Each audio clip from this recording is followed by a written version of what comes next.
Les amis, bienvenue, j'espère que vous allez tous très bien et hyper content de vous retrouver pour cette nouvelle vidéo, nouvel épisode de notre émission avec Stan. Stan, tu vas bien? Ouais, tranquille et toi, posé? Ouais, au calme, la grande Cool, cool, forme. cool. Aujourd'hui, on a un sujet qui est assez costaud, qu'on a envie d'angler plus sur la forme discussion libre. Alors, on a chacun des opinions qui sont quand même assez fortes sur des parties de la question. La Super League est-elle la solution? Est-elle la solution dont le football a besoin? Mais voilà, le sujet, il est tellement complexe que je pense qu'il y a de quoi construire un truc ensemble, construire une réflexion ensemble. Et ça va être, l'occasion de réfléchir ensemble sur ce vaste sujet. Bon, moi j'ai fait plein de vidéos par rapport à la Super League au moment où c'était d'actualité, même un petit peu avant, parce qu'on sait que c'est dans les cartons depuis un moment maintenant. Et mon point de vue, il a toujours été très fortement anti, même si j'essayais de réfléchir à la globalité de la chose. Toi, Stan, tu me disais en off, t'es plutôt pour. Est-ce que peut-être tu peux nous lancer avec ton point de vue et après on enchaînera? Yeah, après moi, comme je dis aujourd'hui, malheureusement, tu vois, comme dans toute chose, il y a une certaine évolution qui se fait. Et moi, je trouve que cette idée de Super League là, quand elle est arrivée, c'est vrai qu'elle est arrivée de manière surprenante. Je pense que tout ce qui a posé problème en tant que tel, c'est le fait que les gens n'aiment pas les changements qui sont brusques, en fait, tu vois. Certains changements doivent être faits sur un long terme. Certains changements doivent être faits avec des discussions, avec, je sais pas, un certain consensus avec différents partis et tout. Malheureusement, il y a eu le Covid. Moi, je pense que c'est ça en fait qui crée vraiment ce problème-là. Peut-être que l'idée de la Super League existait déjà dans la tête de certaines personnes, de certains dirigeants, parce qu'il faut le rappeler quand même, c'est parti de, j'ai envie de dire, t'as le Real, Florentino Pérez, t'avais le Barça, Laporta, t'avais la Juve, Agnelli, t'avais quand même de très très grands clubs européens quand même, tu vois, qui étaient pour ce projet-là. Mais je pense que ce qui les a poussés à vraiment précipiter le lancement de ce projet qui est la Super League, c'est le Covid. Et derrière, en précipitant le lancement de ce projet-là, ils se sont tirés une balle dans le pied parce que les gens n'étaient pas prêts. Les gens ne s'y attendaient pas. Au moment où l'humanité était en train de souffrir, c'est vrai, au moment où on était surpris par une pandémie, au moment où des millions de gens étaient en train de mourir, les gars du monde du football, les dirigeants sont arrivés avec cette idée de dire il faut sauver le football parce que nous on a perdu beaucoup d'argent.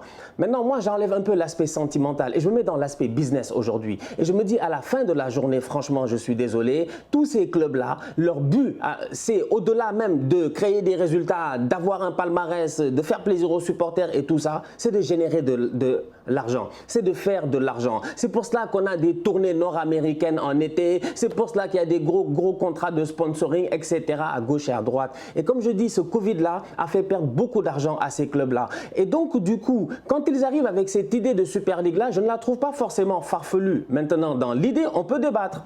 Dans la manière à laquelle ça a été fait, on peut débattre. Mais quand l'UEFA te dit qu'il y a eu une perte de près de 4 milliards quand même, due seulement au Covid, et que derrière, tu te rends compte que les gars arrivent avec une solution, les Florentino Pérez et tout, en disant que, je pense que c'est Goldman Sachs, non, qui pouvait financer à hauteur de 4 milliards la Super JP League. Morgan, ouais. JP Morgan, excuse-moi, immédiatement tu te dis que la balance elle est faite. En fait, les gars ont juste trouvé un moyen de combler ce déficit-là. Et peut-être c'est au détriment du foot populaire, tu me diras. Mais je pense que sincèrement, il y a place au débat parce qu'on va vers cela. Je pense que c'est presque inévitable, Willou. Ouais, ben, c'est vraiment... il y a la question du foot populaire pour sûr. Qu'est-ce qu'il advient des clubs qui ne participent pas à la Super League ou qui sont un peu mis sur le côté? Mais moi, je vais partir d'une idée qui n'est pas celle que j'ai le plus défendue sur ma chaîne pour l'instant. C'est que c'est vrai que dans le monde du foot actuellement, il y a un problème, il y a quelque chose qui ne va pas. Il y a besoin d'une solution. Moi, je suis plutôt d'accord avec ça. La Super League en tant que telle, ça me semble être l'inverse de la solution qu'il faut. Mais il y a besoin d'une solution quand tu vois que le Bayern a remporté les 10 derniers championnats d'Allemagne. Même la Première Ligue, qui est le championnat peut-être le plus intéressant à suivre, le plus compétitif, le plus spectaculaire, bah, en réalité, ça fait quelques années maintenant que il n'y a que 2 équipes qui se battent pour le titre. Même si la course au top 4 est passionnante, même si c'est hyper intéressant à plein d'égards, même si les niveaux de performance sont fantastiques, à la fin de la journée, il n'y a que 2 équipes qui se battent pour le titre. En France, bon, le PSG a une telle avance, a quand même lâché des titres sur les dernières saisons, mais n'aurait pas dû, entre guillemets, et c'est pas ce qui est appelé à se reproduire. Et voilà, finalement, il n'y a que l'Italie récemment où les cartes ont été un petit peu rebattues de manière sympa. Mais dans l'ensemble, quand tu regardes le foot par rapport à d'autres sports, au début de la saison, dans un championnat national, il y a en gros entre une et, pour être vraiment généreux, peut-être en Italie, dans les grands championnats, 4 équipes qui peuvent gagner. Et sur 18 ou 20, c'est pas beaucoup, pas assez, et c'est sûr qu'il y a un problème d'équilibre compétitif. Moi, je suis d'accord avec ça. Je trouve aussi qu'il y a un gros problème en Ligue des Champions. Tu vois, si là on parle de l'enjeu dans les championnats, souvent il est moindre parce que tu sais déjà qui va gagner quasiment. En Ligue des Champions, je trouve qu'il y a un très très gros problème au niveau de la phase de groupe. La phase de groupe, honnêtement, elle sert à quoi? La plupart du temps, allez, 90% du temps, les 2 équipes qui sortent du chapeau de la phase de groupe, c'est ceux qui étaient chapeau 1 et chapeau 2 à la base. Parfois, il y a une petite inversion, chapeau 2, chapeau 3, ça arrive, mais même un chapeau 4, bon, peut-être dans certains groupes, mais grosso modo, c'est vraiment très très... ouais, l'intérêt de la phase de groupe n'est pas énorme et ça occupe toute cette première partie de saison. Je trouve qu'il y a besoin d'une réforme de la Ligue des Champions et il y a besoin d'une réforme qui n'est pas du tout celle qui là va nous être proposée, qui va en gros allonger encore plus la phase de groupe. Quand tu regardes la réforme de la Ligue des Champions qui arrive 2024-2025 je crois, je crois que c'est ça.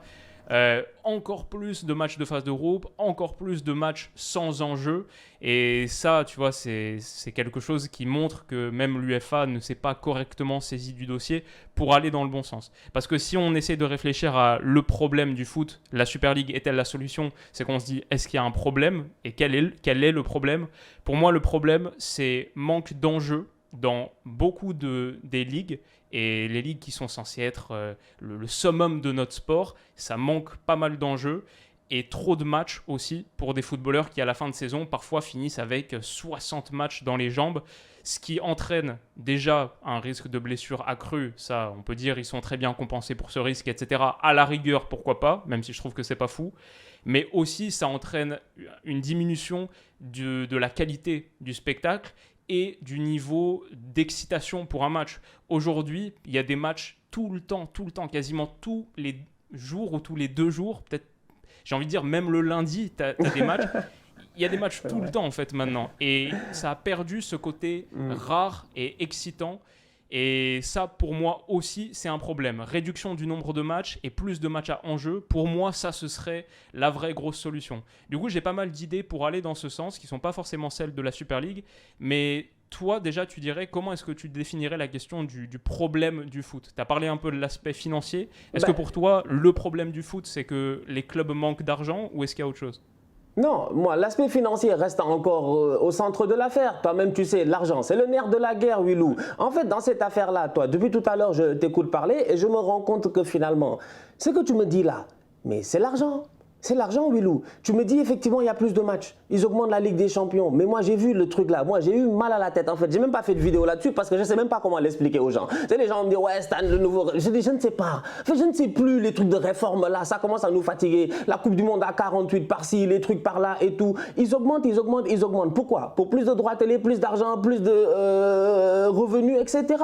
Donc aujourd'hui, c'est cet argent-là, en fait, que les clubs, à un moment donné, ils sont pas bêtes, moi. Je suis désolé, c'est ce que je disais la dernière fois ici aux gens. Je disais qu'il faut comprendre aussi qu'il y a des gens, ils sont assis tranquillement chez eux, mais ils voient qu'il y a un système qui est là, ils sont sous ce système-là, ils sont pas d'accord. Et les grands clubs, ils sont pas d'accord. Et c'est pour cela que je dis que moi, je suis d'accord avec eux. Maintenant que, éthiquement parlant, on me dise, ouais, la Super League, non, peut-être c'est pas la solution et tout, ok, on peut discuter. Mais le problème, c'est un problème de cash. C'est un problème de cash, frérot. C'est aussi simple que cela. C'est que le Real Madrid, eux, ils se rendent compte qu'ils gagnent la Ligue des Champions chaque année. Ils touchent 80 millions, 100 millions, max, avec les droits télé et tout ce qui s'ensuit. Ils font leur Super League tranquillement, ils vont toucher 300 millions dès la première année ou quelque chose comme ça, juste en participant, on n'a même pas dit que tu as gagné. Donc du coup, quand même, en termes financiers aujourd'hui, ces clubs-là, ils ont l'impression de se faire essorer, Willou. C'est-à-dire que toi, tu es là, on t'utilise à tout va, on t'utilise comme l'UEFA le décide, comme la FIFA pourrait le décider aussi pour certaines compétitions internationales, et après, c'est le club qui est là et c'est le club qui donne le spectacle. Parce que c'est pas l'UEFA qui vend la Ligue des Champions, franchement, je suis désolé, oui, c'est elle qui l'organise, elle est régie sous l'UEFA, tout ça, etc. Mais c'est pas eux. Le vrai spectacle, c'est le Real, c'est tous les autres clubs, c'est Paris, c'est le Bayern, c'est je ne sais pas moi, c'est ceux qui l'ont gagné dans le temps, c'était l'Ajax, c'était Marseille, whatever. C'est ceux en fait, c'est eux qui ont fait cette compétition-là. Aujourd'hui, tu peux avoir cette compétition-là, elle peut s'appeler n'importe comment et ça ne changerait rien. Je vais te donner un petit exemple comme ça, qui n'a rien à voir, qui n'a peut-être rien à voir, mais bon, dans ma tête, des fois, il y a des liens qui se font que moi-même, je ne comprends pas. FIFA, le jeu, va arrêter de s'appeler FIFA, n'est-ce pas, dans quelques années. Mais est-ce que ça va changer quelque chose dans la marque FIFA? On va continuer à appeler ça FIFA.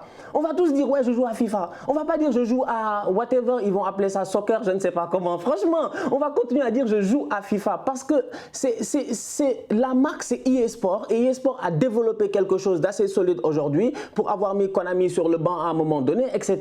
et tout. Mais moi, je fais le même parallèle aujourd'hui. L'UEFA, c'est vrai, ils régissent plein de choses, c'est important. C'est important pour tous les autres pays, pour tous les trucs. Tout ça, on a compris. Mais à la fin, il y a des grands clubs qui sont là, qui se disent c'est eux qui font de l'argent et à la fin, on ne les paye pas assez. Donc pour moi, le problème, il commence déjà là.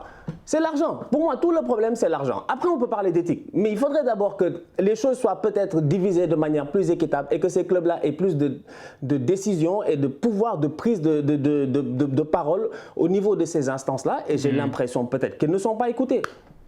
Ouais.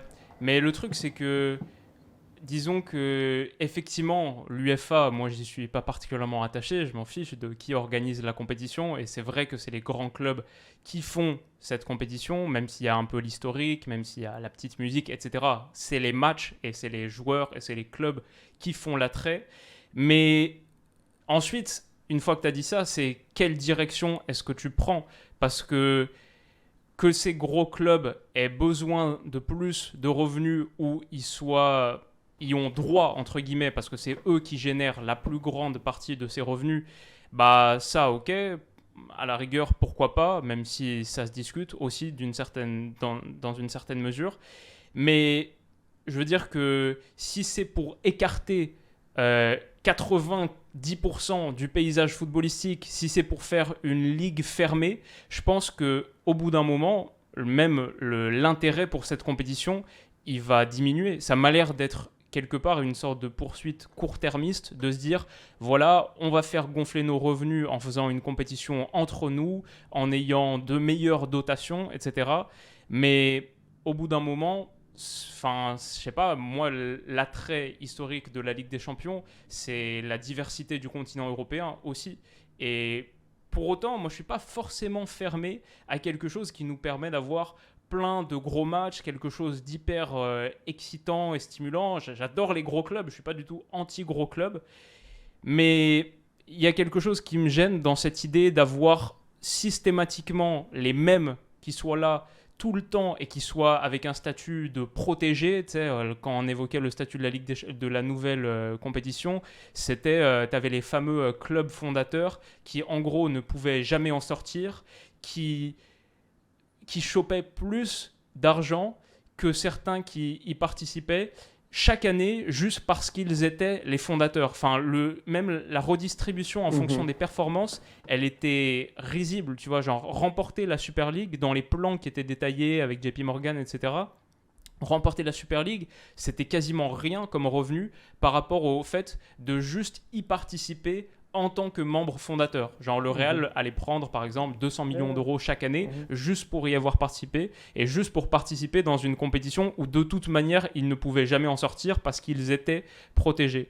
Et moi j'ai envie de dire ça, ok, pourquoi pas, mais si tu veux générer plus d'intérêt, je ne sais pas si c'est en augmentant simplement la quantité des matchs ou en augmentant la qualité des rencontres. Et tu peux me dire, en mettant tous les gros ensemble, tu vas avoir des rencontres de meilleure qualité.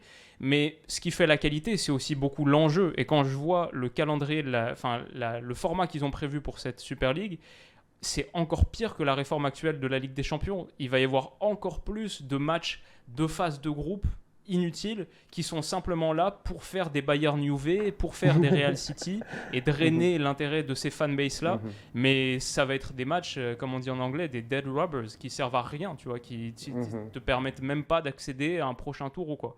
Donc, mon idée, en gros, par rapport à ça, c'est que ce qui nous manque, c'est de l'enjeu et ce qu'on a trop, c'est des matchs. La phase de groupe de Ligue des Champions, toutes ces rencontres inutiles, ça m'horripile. Et ce que j'imaginais, c'était un truc en mode, tu laisses tes championnats nationaux, ok, mais tu les interromps beaucoup plus tôt dans la saison. Genre, la saison, elle se termine en mars, avril, un truc comme ça. Parce que, par exemple, tu n'as pas de match de phase de groupe de Ligue des Champions sur la première partie de la saison. Tu n'as aussi pas de match de sélection nationale. Tout ça, ça arrive tout à la fin, genre après tout, juin, juillet.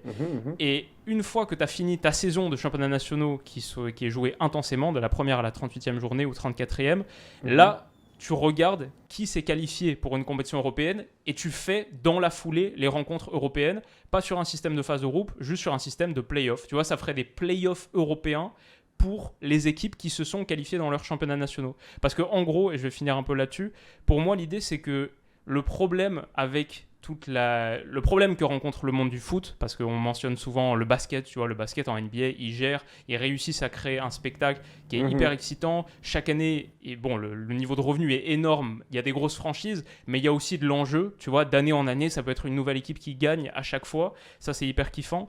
Et la chance qu'eux ont, c'est qu'il y a une vraie unité, tu vois, c'est facile de fixer les règles parce que ça concerne en gros un pays ou deux, quoi. Donc tu fixes, c'est une ligue privée en plus, tu fixes les règles, c'est carré et tu peux faire ce que tu veux. Alors que nous, dans notre monde européen, il y a tellement de parties prenantes, tellement de clubs, tellement de championnats nationaux différents, etc. Et moi, ce que j'aimerais bien, c'est que l'ensemble soit un peu plus intégré. Si tu avais ces championnats nationaux qui sont un peu, dès le départ, fixés comme étant, même s'ils donnent un titre national à la fin, ils permettent de qualifier les équipes sur la Coupe d'Europe qui est sur la même saison, juste sur la fin de saison, genre mai-juin, c'est la Ligue des Champions, l'Europa League et la Conference League. Et c'est 32e de finale, 16e de finale, 8e de finale, en aller-retour, pourquoi pas. À la fin, pour le vainqueur, ça fait que 9 matchs à jouer, 9 ou 11 matchs à jouer, un truc comme ça. Et ça te permet d'avoir une compétition européenne qui est vraiment intégrée dans la foulée des compétitions nationales. Et peut-être à partir de là, tu peux commencer à réfléchir à ce qui manque vraiment en foot pour avoir plus d'enjeux. Pour moi, plus de gros matchs et toujours plus de gros matchs et toujours plus d'affiches inutiles, c'est plus de redistribution des richesses pour qu'il puisse y avoir à chaque fois plus d'une équipe qui remporte le championnat. Tu vois, après peut-être le Bayern ils s'en accommodent, ils sont contents de gagner la Bundesliga chaque saison. Mais pour le prestige de ce championnat et l'excitation du championnat allemand, c'est quand même un peu léger. Et peut-être que même eux gagneraient à ce que ce soit un peu plus compétitif. Je pense même pour performer en Europe, par exemple, le Paris Saint-Germain, ce qui leur a manqué historiquement, c'est une Ligue 1 compétitive qui leur donne, tu vois, des vrais matchs à jouer, de la vraie opposition, pour ensuite être bon dans les compétitions européennes. Je finis là-dessus en disant que moi, mon idée, c'est si tu réussis à rendre tes championnats nationaux beaucoup plus puissants, beaucoup plus excitants, et que, en gros, au lieu d'avoir 2 ou 3 équipes max qui peuvent le gagner, t'en as 6, 7, 8 à chaque fois, bah t'inquiète que l'enjeu et le niveau de spectacle, il va être énorme quand tu arrives en compétition européenne. Non, j'avoue que je trouve ton idée vraiment pertinente. En fait, j'apprécie beaucoup cette idée-là. J'y avais jamais pensé. Le fait de se dire qu'en fait, tu commences donc ton championnat à la normale, mais c'est juste que tu le raccourcis un tout petit peu. Donc, j'imagine, donc tu fais tes 38 journées et à la fin, donc à partir de ce moment-là, disons les 4 premiers se qualifient dans cette Ligue des Champions play-off là en tant que tel. Et même tu peux rajouter, peut-être même que tu peux rendre ça plus compétitif en mettant les 3 autres après dans une Europa League genre play-off. Tu vois, un truc comme ça pour générer et pour après aussi permettre à ces autres clubs là aussi de pouvoir s'enrichir un tout petit peu peut-être d'une certaine visibilité, rendre leur effectif meilleur et être compétitif pour les années suivantes. Moi je trouve ça pertinent. Maintenant le problème c'est dans tout ça, c'est que toi, Willou, tout ça c'est bien. Mais toi, tu enlèves de l'argent dans les poches de Séphérine, quoi. En fait, c'est ça le problème, c'est que les gars, là où ils sont assis, ils vont se dire, bah non, parce que déjà là, les gars sont dans des saisons à 60 matchs. Toi, dans ce que tu proposes là, normalement, les gars ne doivent pas dépasser les 50 matchs. Normalement, plus ou moins, en fait, tu vois, plus ou moins.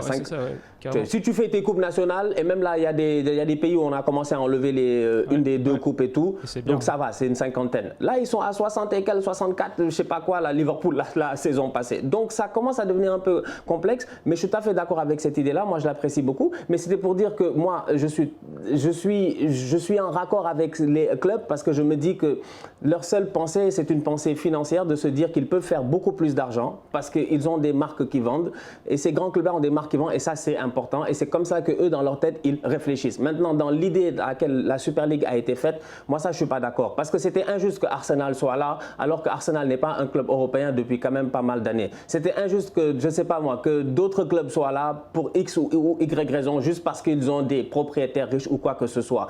Mais l'idée en tant que telle, l'idée d'un football qui est un football beaucoup plus attractif aujourd'hui, moi je le comprends. Et Wilou, franchement, on est là en ligne. Moi je suis d'accord. Moi aussi, j'ai rien contre les petits clubs. Franchement, moi j'aime bien les Bordeaux, tout ça, j'aime bien. Parce qu'il n'y avait pas eu Bordeaux, peut-être qu'on n'aurait pas eu des Zidane, tout ça, etc. Je sais pas moi, on peut rêver. Mais c'est pour dire que la réalité, elle est là, Wilou. Aujourd'hui, tu vas faire, je sais pas moi, tu vas faire Real Madrid contre Atlético Madrid ou Real Madrid-Barcelone et tu vas faire peut-être plus de vues dans un débrief en ligne ou même plus d'audience dans un match normal si la Liga nous montrait ses chiffres qu'un Celta Vigo contre Mallorca, tu vois. Donc même s'il y a des fanbases qui sont là, je trouve qu'en réalité, le football aujourd'hui a perdu un tout petit peu de ce, je sais pas, de ce qu'il avait peut-être dans le temps. Il y a cette passion-là qui a changé un tout petit peu et aujourd'hui j'ai l'impression que les gens suivent peut-être plus des joueurs, les gens vont suivre plus un mouvement ou un moment ou une épopée ou une équipe et tout. Donc ça fait que les gars sont intéressés que par les gros événements. C'est vrai, mais Stan, franchement, tu vois, genre plus d'argent, je comprends. En plus, moi, je suis pas du tout anticapitaliste, mais disons que pourquoi en fait? Parce que là, le foot actuellement, il a déjà un niveau de performance de fou. Les meilleurs joueurs, ils sont déjà aux mains des gros clubs. En réalité, plus d'argent, c'est parce que ces clubs-là, ils se sont mal gérés. Les clubs qui voulaient mettre la Super League en place, c'est des clubs qui financièrement étaient au fond du trou. Genre le Barça, genre la Juve qui avait peur de même rater la prochaine Ligue des Champions. C'est la mauvaise gestion de ces gars-là qui a parlé en priorité. Et moi, ça me fait chier de donner genre la compétition qui va permettre de concentrer encore plus de revenus en leur faveur juste parce qu'ils se sont mal gérés. Tu vois, ça c'est... C'est la raison pour laquelle, au début de l'argumentaire, je te disais qu'il faudrait qu'il y ait une entente entre l'instance dirigeante et les clubs qui sont les vaches à lait. C'est eux qui ramènent en fait l'affaire, quoi. C'est-à-dire que si l'UEFA ne discute pas avec ces clubs-là, aujourd'hui, il y a des problèmes, franchement, parce que juste après la Super League, maintenant, on sait qu'il y a Nasser et puis les Allemands avec le CA. Après, tu as Seferin dans son affaire. Après, tu as les autres qui continuent et qui persistent. Florentino, il persiste à chaque fois en disant qu'il va faire ça, la Super League, lui, éventuellement. Tu vois, il a l'air convaincu du fait qu'il va la faire. En fait, j'ai l'impression qu'on ne va pas vers un consensus, mais on voit qu'il y a un problème, en fait. Tu vois, on voit qu'il y a un problème maintenant. Bon, effectivement, l'argent ne règle pas tout, ça, je suis d'accord, ça, à ce point-là, je suis tout à fait d'accord. Mais je pense qu'il va falloir donner plus de crédit à ces clubs-là, parce qu'à la fin de la journée, aujourd'hui, là, les jeunes qui regardent le football, les gars qui regardent le football, franchement, je suis désolé, là, ils sont là, ils regardent que les grosses affiches. C'est ça qui les intéresse, en fait, ou les grands clubs. Mais après, ils vont regarder, ça ne veut pas dire qu'ils ne sont pas intéressés par le foot, mais ça veut juste dire que je sais pas, les choses ont changé. Et même les advertisers, les publicitaires, quand ils vont vendre plus pour des gros matchs. Tu vas voir des campagnes de malades pour des gros matchs et tu verras pas ça pour les petits matchs. En fait, on accuse le monde du foot, mais accusons aussi le monde normal, le reste du monde, tu vois, je sais pas, il y a... C'est vrai, mais tu vois, le fait que ces gros clubs drainent énormément d'intérêt et effectivement que les annonceurs, par exemple, se concentrent sur leurs matchs, etc., je le comprends tout à fait, mais du coup, la solution... Pour moi, c'est de créer un système où il y a des matchs d'autres équipes qui sont très attirants aussi. Tu vois, par exemple, en basket, c'est pas juste Lakers Celtics ou Warriors je sais pas quoi qui t'intéressent. Tu vois, les matchs des équipes un peu moins bien cotées, elles attirent aussi beaucoup d'attention, beaucoup d'intérêt. C'est la ligue qui est le produit. C'est pas une équipe, tu vois, typiquement, là tu parlais de la Ligue des Champions, tu disais, l'UEFA c'est pas le produit, les produits c'est les gros clubs. La NBA c'est la Ligue le produit. Et il faut réussir à arriver pour moi plus vers cette situation où le produit c'est la ligue. Le problème c'est quelle ligue, parce que tu vois, il y a tellement d'intérêts différents, tellement de pays, tellement de trucs à faire cohabiter. Pour moi, l'idée, c'est est-ce qu'on peut réussir à créer une structure qui mêle un peu tout ensemble, faire rentrer toute la famille football à l'intérieur et pas juste les 12 gros clubs qui veulent être les membres fondateurs. Et ça, c'est compliqué. Ça, je t'avoue, c'est compliqué. Mais pour moi, ça en vaut tellement la peine parce que la richesse du foot, tu me dis, les nouveaux supporters kiffent le Real, le Barça, etc., ce que je comprends tout à fait. Mais ils le kiffent aussi parce qu'ils viennent au foot et que le foot, c'est ce monde tellement riche, tellement varié. Tu as toujours une histoire dans le foot, tu as toujours un truc, tu as toujours quelque chose de coloré, tu apprends l'histoire, tu apprends la géographie. Tu sais, le foot, c'est vraiment cette planète qui vibre, tu vois. Excuse-moi, hein, mais l'histoire géo, j'aime bien parce que moi, à chaque fois dans ma vie, à chaque fois qu'on me dit telle ville, j'ai dit ouais, il y a un club là-bas. C'est toujours le... Tu sais, tu me dis Utrecht, je suis comme, je sais pas c'est où Utrecht, mais il me semble qu'il y a un club, il y a le FC Utrecht, tu vois, donc c'est vrai, c'est vrai que ça fait partie de cette culture-là, c'est vrai, tu as tout à fait raison. Et tu mettais le doigt sur quelque chose d'autre aussi pour régler le problème, c'est il manque, tu vois, si tu crées cette Super League, enfin cette Super League, je la déteste parce que mise aux mains des clubs, c'est une abomination. Comment est-ce que tu peux te dire que tu vas avoir une compétition qui est organisée par des présidents de clubs? Genre, c'est ça le problème. Le conflit d'intérêts, il est juste énorme, tu vois, genre, on va dire quoi quand il y a un soupçon sur un match ou quoi, d'une compétition qui est littéralement organisée par Florentino Pérez, par Agnelli, par Laporta, genre, c'est, tu vois, il faut une instance indépendante, quoi. Déjà, ça, c'était fou, tu vois.